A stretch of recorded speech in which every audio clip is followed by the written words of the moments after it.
Hello guys, good morning. मैं जनार्दन सिंह आपका online video में पुनः स्वागत करता हूं। आशा करता हूं आप सभी स्वस्थ होंगे।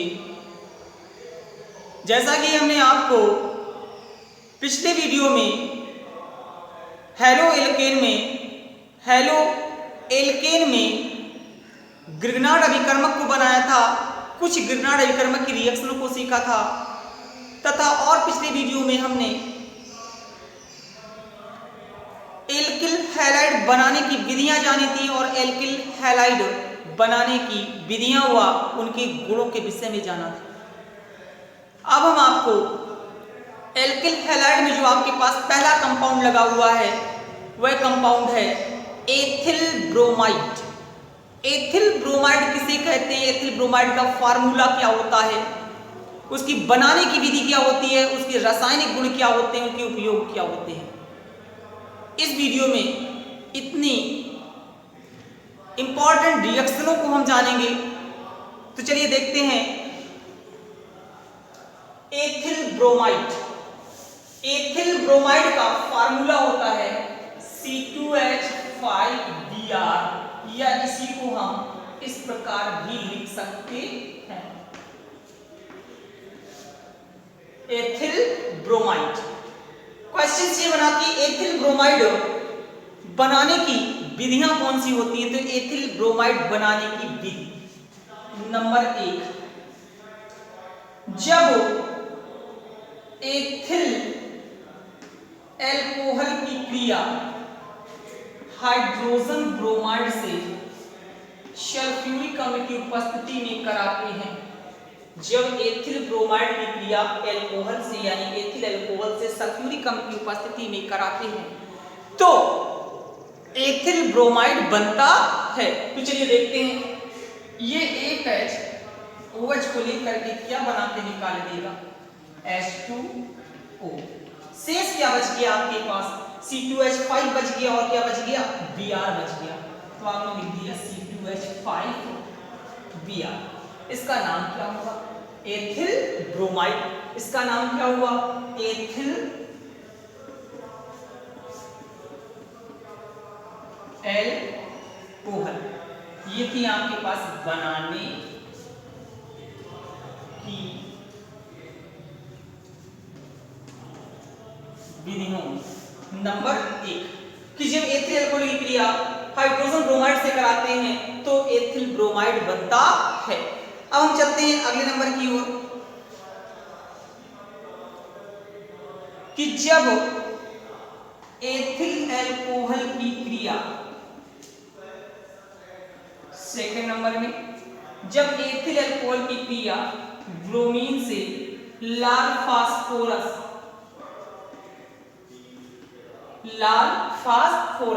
तो PBr से क्रिया करेगा। PBr से क्रिया करके क्या लाएगा आपके पास, इधर लिख दें Br2, इधर पे आ जाएगा आपके पास PBr3। तो ये क्या बना देगा, C2H5 है, Br को ले जाएगा। कितने हैं Br आपके पास, 3 है। कितने गुणा कर दें, 3 का 3 C2H5 3 Br को लेकर के क्या बना देंगे, 3 C2H5 Br। शेष क्या बच गया, 3 O बचे, 3 H बचा, 1 P बचा, क्या निकल जाएगा, H3PO3। आपके पास एथिल ब्रोमाइड बन करके तैयार हो गया। दूसरी विधियां भी और भी जान लेते हैं, जैसे नंबर 3 विधि कि एथिलीन की क्रिया, ethylene CH2 double bond CH2 या इसी को हम लिख सकते थे C2H4 की क्रिया HBr से सल्फ्यूरिक अम्ल की उपस्थिति में, तो ये H इसके साथ आ जाएगा, Br इसके साथ आ जाएगा। अगर आप आणविक रूप में देना चाहते हैं तो इस प्रकार भी आप दे सकते हैं, ये H इसके पास आ जाएगा, Br भी इसके साथ आ जाएगा, क्या बना देगा, C2H5Br। अगर आप इस प्रकार देना चाहते हैं तो ये H इसके पास आ जाएगा, Br इसके पास आ जाएगा, क्या बना देगा, CH3 bond CH2 bond Br। ये आपके पास बनकर के तैयार हो गया एथिल ब्रोमाइड। आपने एथिल ब्रोमाइड बनाने की विधियों को सीखा। अब हम एथिल ब्रोमाइड के रासायनिक गुणों को सीखेंगे। तो चलिए देखते हैं नंबर 1 रासायनिक गुण।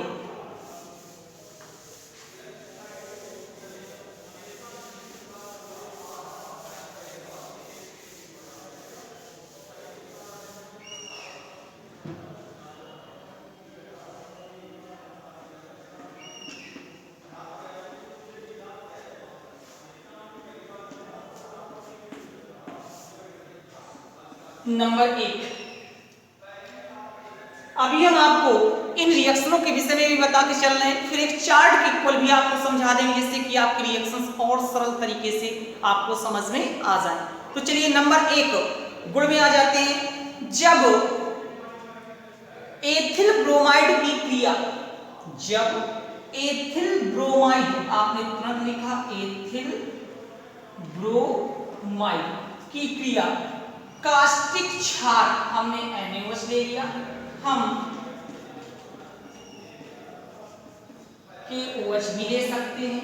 कास्टिक क्षार NaOH ले सकते हैं या फिर KOH भी ले सकते हैं, और भी हम क्षार ले सकते हैं, से कराते हैं तो क्या बनेगा ये आप देखिएगा कि Na है क्या ले जाएगा, Br ले जाएगा, क्योंकि Na में एक प्लस संयोजकता होती है, Br में एक माइनस, क्या बना के निकाला देगा NaBr। बच गया आपके पास C2H5 बचा, और क्या बचा OH, क्या बन के आ गया C2H5OH, एथिल ब्रोमाइड से कास्टिक सोडा की क्रिया कराते हैं तो क्या बनता है एथिल एल्कोहल बनता है। पुनः के है के क्या ले जाएगा Br को ले जाएगा, क्या बना के निकाल देगा KBr। शेष क्या बच गया C2H5 बचा, और क्या बच गया OH। आपके पास पहला रासायनिक गुण आपका कंप्लीट हो गया कि जब एथिल ब्रोमाइड की क्रिया कास्टिक क्षार से कराते हैं तो एथिल एल्कोहल बनता है। अगले नंबर में चलते हैं कि जब एथिल ब्रोमाइड का अपचयन कराते हैं LiElH4, लिथियम एल्यूमिनियम हाइड्राइड, तो ये अपचयन करने में आपको क्या देगा, अपचयन का मतलब होता है H से क्रिया कराना, तो आपने तुरंत H लिख दिया। जितने H चाहिए उतने H हम ले सकते हैं, तो एक H है, एक Br को लेकर के क्या बना देगा HBr। इधर कितने गुणा कर दे, एक Br हटा हुआ तो फिर H जुड़ेगा करके, तो कितने गुणा कर दे 2 का, एक H इसके साथ जुड़ करके क्या बना देगा C2H6, यानी एथेन बन गई, एथेन। अब हम आ जाते हैं अगले वीडियो के लिए, यानी अगली रिएक्शंस के हिसाब से। तो चलिए देखते हैं।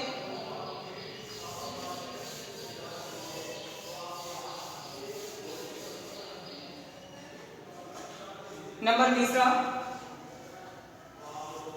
कि जब एथिल ब्रोमाइड की क्रिया सोडियम एथॉक्साइड से कराते हैं, जब एथिल ब्रोमाइड की क्रिया सोडियम एथॉक्साइड से कराते हैं, तो चलिए देखते हैं एथिल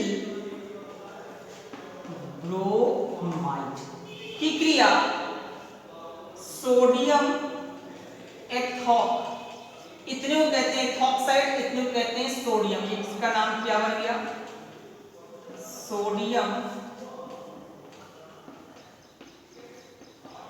एथॉक्साइड से कराते हैं, फिर ये क्या बना देगा, आपको समझ में आ रहा है कि Na एक प्लस है, Br एक माइनस है, क्या बना के निकाल देगा NaBr।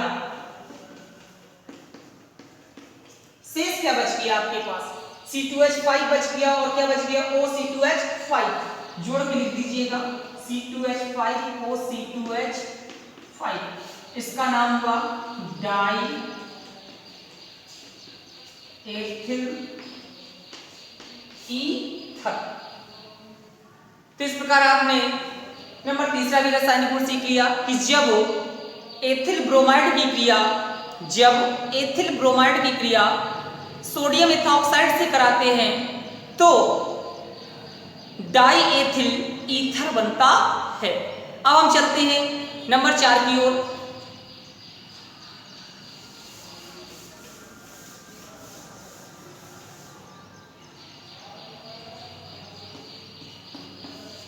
नंबर 4 कि जब एथिल ब्रोमाइड की क्रिया पोटेशियम साइनाइड से कराते हैं। नंबर 5 जब एथिल ब्रोमाइड की क्रिया सिल्वर साइनाइड से कराते हैं तो क्या बनेगा? आपके पास बिल्कुल सेम है कि क्या ले जाएगा, Br को ले जाएगा, क्या बना देगा कि Br निकल गया, शेष क्या बच गया C2H5Cn, C2H5Cn, इसका नाम क्या हुआ एथिल साइनाइड। इसमें आ जाते हैं Ag, Br को ले जाएगा, क्या बना देगा Ag Br बना देगा, शेष क्या बच गया C2H5Cn। अब आप सोच रहे होंगे कि इसमें मैंने Cn किया, इसमें उल्टा हमने Nc क्यों कर दिया, C2H5Nc, इसका नाम हो गया एथिल आइसो साइनाइड। आपके पास ये क्वेश्चंस बन रहा होगा कि सर इसमें K की संयोजकता भी है कि C Ag की भी संयोजकता है थी कि Br बना के निकाल रहा है, Ag भी Br बना के निकाल रहा है, इधर Cn आपने लिखा, इधर करने क्यों लिख दिया Nc। तो सिल्वर एक रेडियोएक्टिव तत्व होता है, इसके कारण वह Nc बनाता है और पोटेशियम की संयोजकता 1 होती है तथा इसकी ये अत्यधिक मात्रा में क्रियाशील होता है, इसलिए Cn बनाता है, और ये कम मात्रा में क्रियाशील होता है इसलिए ये Nc बनाता है। अगले नंबर के क्वेश्चंस में चलते हैं। नंबर 5 छठा। हाँ तो चलिए देखते हैं अगला नंबर 6 क्या कह रहा है कि जब एथिल ब्रोमाइड की क्रिया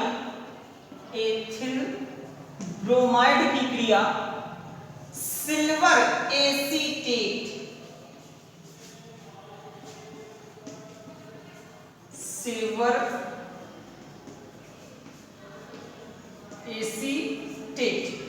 एथिल ब्रोमाइड, तो आपको समझ में आ रहा होगा कि Ag है, क्या ले जाएगा Br को ले जाएगा, क्या बना देगा AgBr, शेष क्या बच गया आपके पास CH3 COO बचा और C2H5,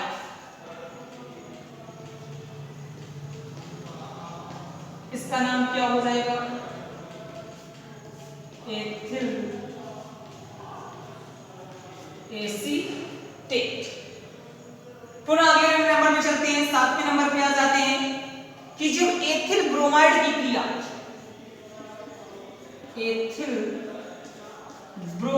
क्रिया सोडियम से शुष्क ईथर की उपस्थिति में कराते हैं। जब एथिल ब्रोमाइड की क्रिया शुष्क ईथर की उपस्थिति में सोडियम से कराते हैं तो ब्यूटेन बनता है, यह क्रिया बुटरस अभिक्रिया कहलाती है। तो चलिए इसे भी देख लेते हैं। Na क्या ले जाएगा Br को ले जाएगा, क्या बना के निकाल देगा NaBr। अब अकेला C2H5 तो लिख नहीं सकते हैं, तो कितने गुणा मुझे करना पड़ेगा 2 का, इधर भी कितने गुणा करते हैं 2 का, क्या बन के आ जाएगा C2H5 बॉन्ड C2H5, इसका नाम क्या हो गया ब्यूटेन। ये कौन सी अभिक्रिया कहलाएगी तो बुटरस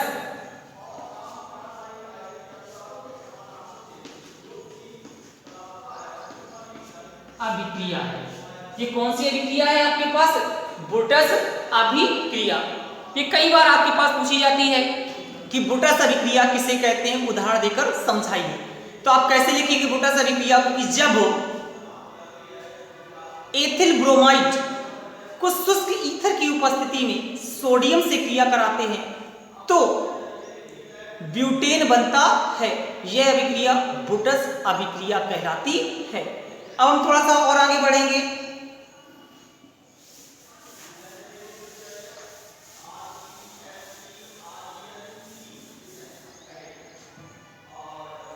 कि जब एथिल ब्रोमाइड की क्रिया जिंक से करा दे, किससे करा दे हम? जिंक से करा दे, तो ये क्या बनाएगा? Zn में दो संरचनाएं होती है, Br में एक, तो ये क्या बना के निकालेगा? Zn Br2। कितने का गुणा कर दें बेटा हम? 2 का। अब शेष क्या बचा? C2H5 bond C2H5।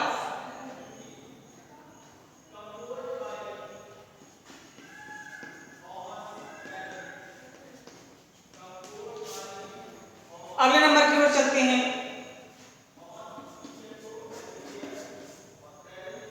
कि जब एथिल ब्रोमाइड की क्रिया अमोनिया से कराते हैं, अमोनिया, तो आप ये सोच रहे हो एक H एक Br को लेकर के क्या बना के निकालेगा, लेकिन निकलेगा नहीं, इन 2 में रहेगा, क्योंकि अम्ल बन के नहीं निकलेगा। C2H5 NH2, ये आपके पास बना, पुनः इसे उठा लेंगे। C2H5 NH2